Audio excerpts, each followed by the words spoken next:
Hello, good evening everyone.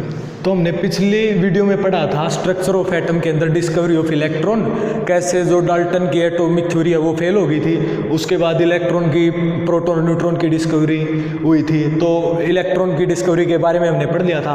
अब उसके बाद आती है discovery of proton. Discovery of proton किसने की थी? ई गोल्डस्टाइन नाम के साइंटिस्ट ने प्रोटॉन की डिस्कवरी की थी। कब की थी? जब जे थॉमसन सर जो है इसका एक्सपेरिमेंट कर रहे थे, किसका? इलेक्ट्रॉन की डिस्कवरी का। उस टाइम पे उन्होंने क्या देखा? इस एक्सपेरिमेंट को करते हुए उन्होंने ऑब्जर्व किया कि जो गैस के पार्टिकल्स हैं उनमें से जो कैथोड रेज हैं वो पास हो रही थी। तो क्या हुआ? जब वो गैस के पार्टिकल्स में से पास हो रही थी तो जो गैस के पार्टिकल्स हैं उनमें से जब कैथोड रेज पास हुई तो उन्होंने उसको आयनाइज कर दिया। आयनाइज होने के बाद उनके ऊपर क्या था? नेगेटिव चार्ज पार्टिकल था। वो नेगेटिव चार्ज पार्टिकल अपने पास लेगी और पॉजिटिव चार्ज है उन्होंने इन गैस के जो पार्टिकल्स हैं उनके अंदर छोड़ दिया। तो और उन्होंने फिर क्या हुआ? उसके बाद वो कैनाल रेज बन गई।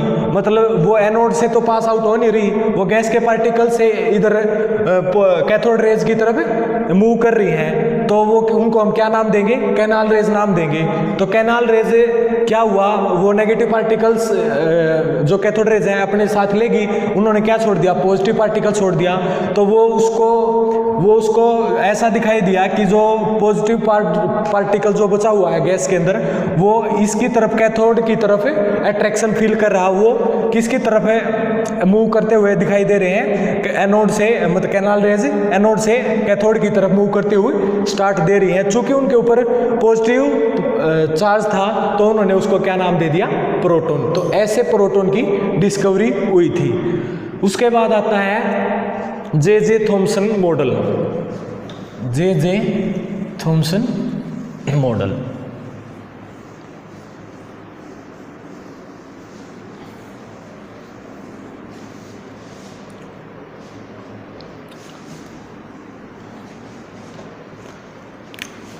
देखो, J Thomson model of atom, model of atom. तो इसको क्या बोला जाता है? प्लम पुडिंग मॉडल भी इसको बोला जाता है, प्लम पुडिंग मॉडल। उन्होंने एटम के बारे में क्या बताया जे थॉमसन ने अपनी इस थ्योरी के अंदर? पहला, atom consist of a positively charged sphere and electrons are embedded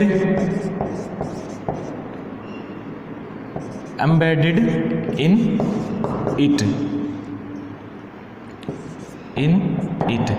दूसरा पॉइंट उन्होंने क्या बताया था? Positive and negative charged particles, negative charged particles are equal in magnitude. So an atom as a whole is electrically neutral।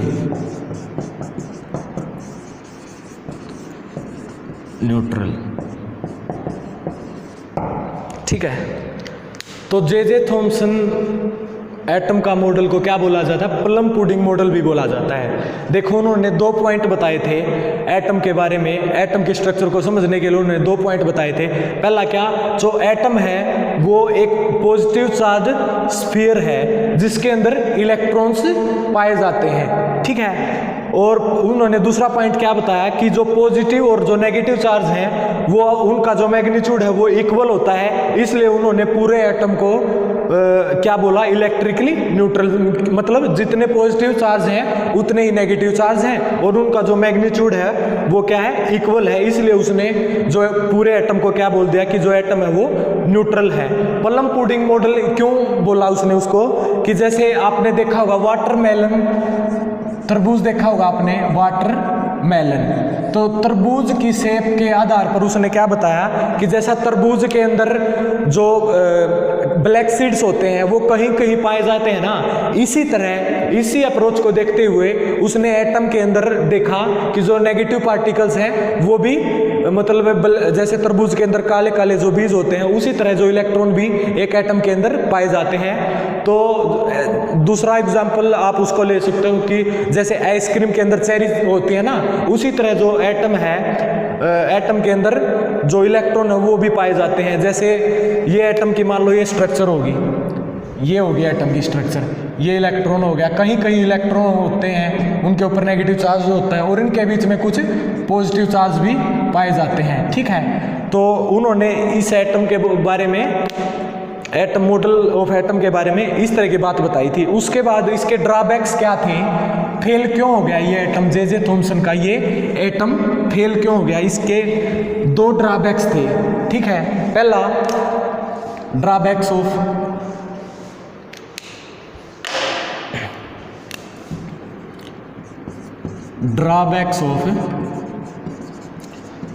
J Thomson model, J Thomson model of atom. तो क्या क्या कमियां रहेगी थी इसके मॉडल में। पहला, ही कुड नॉट एक्सप्लेन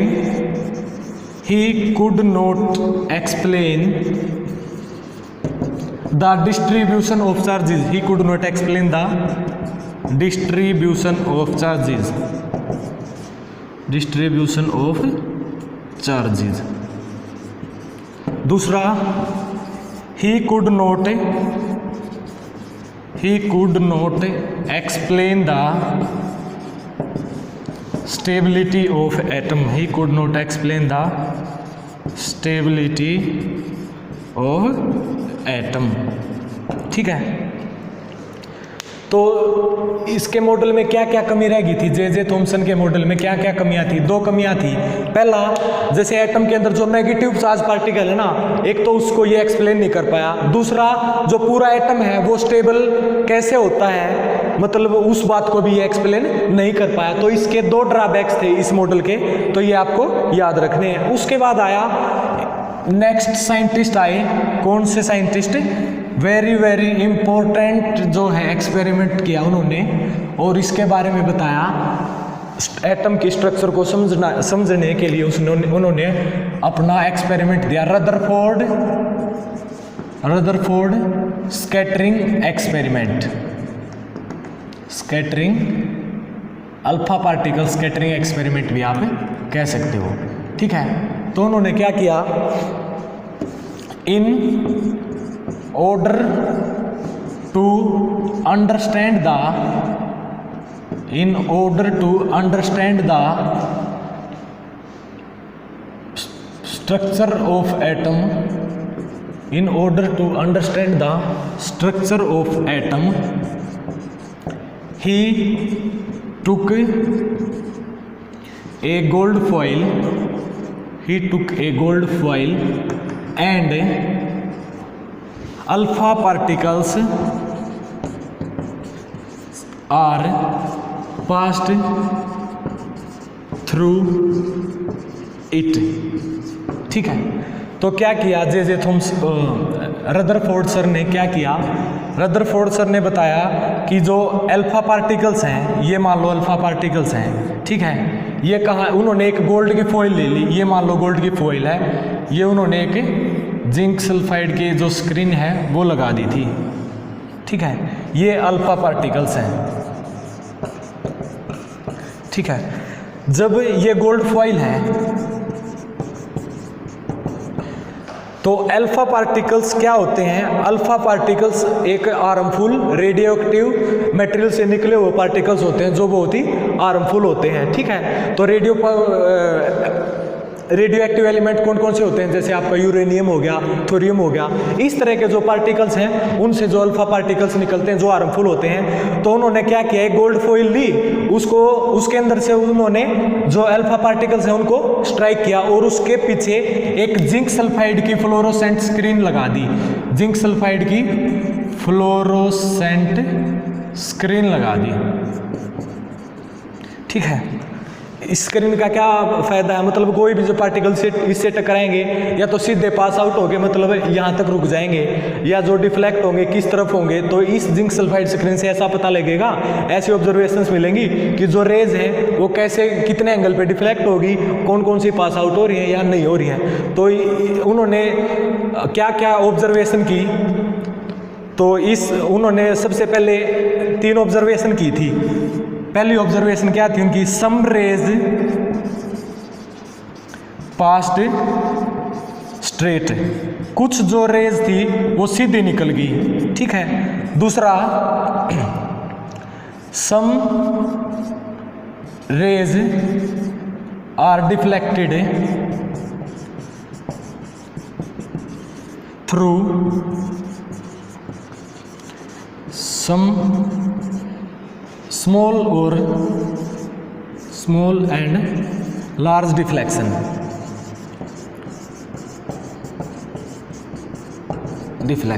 ठीक है। तो 3 वो ऑब्जर्वेशंस मिली। एंड थर्ड क्या ऑब्जर्वेशन मिली, सम रेज आर रिबाउंडेड, ठीक है। तो रदरफोर्ड ने जब अल्फा पार्टिकल्स को गोल्ड फॉइल से स्ट्राइक किया तो 3 ऑब्जर्वेशंस उसको मिली। पहला, कुछ जो रेज है वो गोल्ड फॉइल से सीधी पास आउट होगी, मतलब यहाँ ऐसे ऐसे ऐसे ऐसे निकल गई, ठीक है। दूसरी ऑब्जर्वेशन क्या थी, कुछ रेज है वो बहुत स्मॉल एंगल से डिफ्लेक्ट हो रही थी, ठीक है। और थर्ड ऑब्जर्वेशन क्या मिली, कुछ जो रेज है वो रिबाउंड हो रही थी, मतलब स्ट्राइक करके इसके पैरेलल ही ऐसे वापस आ रही थी, ठीक है। कुछ 3 पॉइंट बताए। पहला था कुछ रेज थी वो सीधी पास आउट होगी, कुछ स्मॉल और लार्ज एंगल पे डिफ्लेक्ट होगी। तीसरा, कुछ रेज है वो जो वापस स्ट्राइक करके, वो स्ट्राइक करने के बाद वापस उसी पाथ को उन्होंने रिट्रेस कर लिया। तो 3 ऑब्जर्वेशंस हैं वो रदरफोर्ड को इस एक्सपेरिमेंट को करके मिली। तो उन्होंने क्या बताया, क्या कंक्लूजन निकाला इस एक्सपेरिमेंट के द्वारा, उसने क्या क्या कंक्लूजन निकाला, तो वो देखो।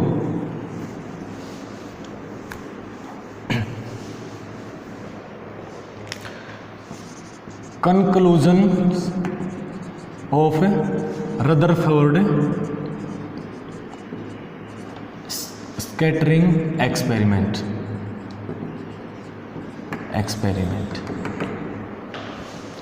ठीक है। तो पहला कंक्लूजन क्या है, पहला कंक्लूजन ये है कि जो कुछ रेज है जो सीधी पास आउट हो रही थी, इसका मतलब there is some space between the atom, कुछ जो एटम के बीच में कुछ स्पेस था जिसकी वजह से कुछ जो रेज थी वो सीधी पास आउट हो रही थी। दूसरी कंक्लूजन क्या निकाला, there is something in the centre of an atom called nucleus. दूसरा कंक्लूजन क्या था कि कोई ऐसी हार्ड डेंस बॉडी थी सेंटर के अंदर जिससे कुछ रेज जो टकरा के रिबाउंड हो रही थी, कुछ स्मॉल और लार्ज डिफ्लेक्शन शो कर रही थी। तो उसने उस बॉडी को क्या नाम दिया, न्यूक्लियस। तीसरा पॉइंट उसने क्या बताया कि जो न्यूक्लियस है वो पॉजिटिवली चार्ज्ड है। Nucleus is positively charged. Nucleus के ऊपर क्या है, पॉजिटिव चार्ज है, जिसकी वजह से जो कुछ जो रेज हैं टकरा करके और रिबाउंड हो रही थी, अपना पाथ रिट्रेस कर रही थी। तो ये 3 कंक्लूजन निकाले रदरफोर्ड ने अपने एक्सपेरिमेंट से। तो उसके बाद उन्होंने क्या बताया,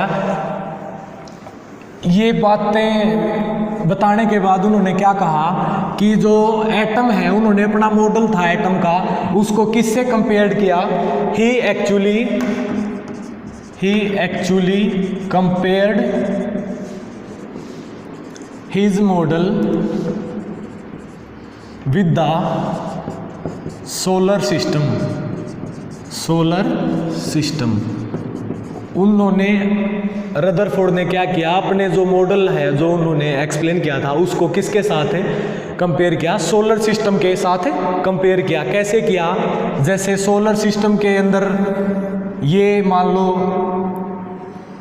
आपके जो प्लेनेट्स हैं वो यहाँ हैं, ये प्लेनेट्स हैं, ठीक है, ये बीच में सेंटर है, ये सन है, ये इसको लगा लो सन है, ये प्लेनेट्स है। तो उन्होंने क्या बताया कि जो बीच में जो न्यूक्लियस है इसका नाम उन्होंने क्या दिया, न्यूक्लियस। जो सन है, हम इसका जो कंपैरिजन है वो किससे कर रहे हैं, मतलब सोलर सिस्टम के साथ, ग्रह प्रणाली के साथ, ठीक है। तो बीच में क्या है, न्यूक्लियस।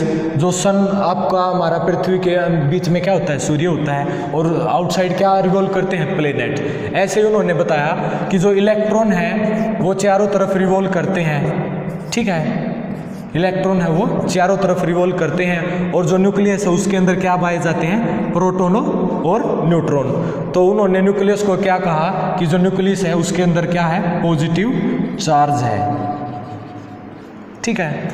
और जैसे सूर्य के चारों तरफ जो हमारे ग्रह है ना वो चक्कर काटते हैं, ऐसे ही न्यूक्लियस के आउटसाइड जो इलेक्ट्रॉन है वो रिवॉल्व करते रहते हैं, like the planets revolve around the sun. तो इस तरह का जो मॉडल था रदरफोर्ड ने दिया था, और उन्होंने बताया कि जो इलेक्ट्रॉन है उसके ऊपर कैसा चार्ज होता है, नेगेटिव, प्रोटॉन के ऊपर क्या चार्ज होता है, पॉजिटिव, और न्यूट्रॉन क्या होता है, न्यूट्रल।